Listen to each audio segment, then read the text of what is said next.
Domácia plnená rolka pestom a slaninkou.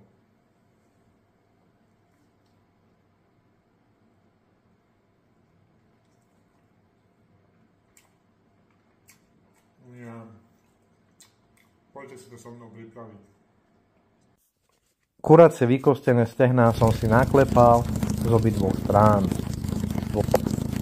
Potom som ich natrel pestom z medvedieho cesnaku, ktorý sme si pripravovali spoločne na stríme.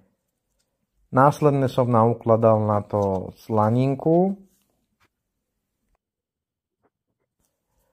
Takto som to zroloval s obidvomi kusami mäsa, preložil do zapekacej misy, dal tam trochu masla, prikryl alobalom a vložil do vyhriatej rúry na 200 stupňov 20 minút.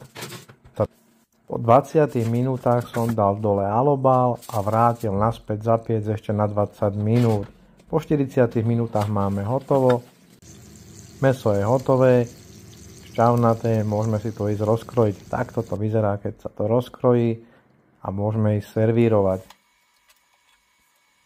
Kto nemá ešte spravené pesto z medvedieho cesnaku, tak si to chodte pozbierať, spravte si pesto, lebo sa to dá využiť či už len na chlebík alebo na varenie, takto je zdravé a jednoduchá príprava.